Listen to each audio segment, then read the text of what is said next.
অনেকেই সকালে খালি পেটে বা অন্য সময়ে রসুন খান। কারো কারো খালি পেটে খেলে অসুবিধা হতে পারে, তারা অন্য সময়ে খাবেন। কিন্তু গোটা রসুন খেলে তেমন উপকার হবে না, কারণ রসুনের মধ্যে আলাদা আলাদা কম্পার্টমেন্টে অ্যালিনিন ও অ্যালিনেজ এনজাইম থাকে। এই দুজন একসাথে যুক্ত হয়ে রাসায়নিক বিক্রিয়ার মাধ্যমে তৈরি হয় অ্যালিসিন।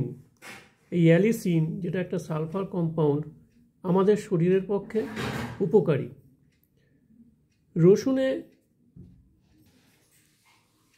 রসুনে অবশ্য অ্যালিসিন ছাড়াও আরও অনেক মিনারেলস বা ফাইটোকেমিক্যাল ইত্যাদি থাকে।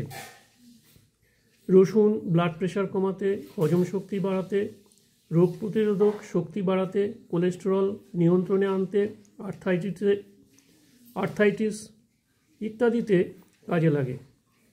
রসুন খেতে হলে রসুনটাকে প্রথমে ভালো করে ধুয়ে খোসা ছাড়িয়ে টুকরো টুকরো করে তারপর আস্তে আস্তে চিবিয়ে খাওয়া যেতে পারে, বা রসুন খোসা ছাড়িয়ে থেতো করে কিছুক্ষণ রেখে দিয়ে তারপর খাওয়া যেতে পারে, সাথে গুঁড়ো চলতে পারে। যারা কাঁচা রসুন খেতে চান না গন্ধের জন্য, তারা রসুন থেকে তৈরি হোমিও মাদার টিংচার অ্যালিয়াম স্যাটাইভাম খেতে পারেন। যারা হোমিও ওষুধ খান, কাঁচা রসুনের গন্ধ মুখে থাকলে হোমিও ওষুধের গুণ নষ্ট হতে পারে।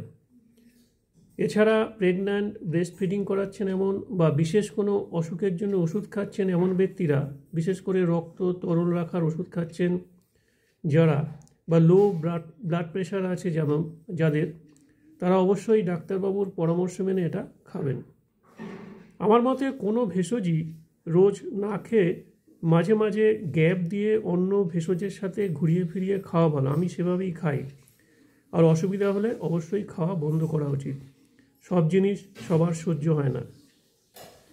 আর একটা কথা বলি, রসুন রান্নায় দেওয়ার সময় অবশ্যই রান্নার শেষের দিকে দেওয়া উচিত, কারণ ওভার হিটিংয়ের ফলে রসুনের গুণাগুণ নষ্ট হয়ে যেতে পারে।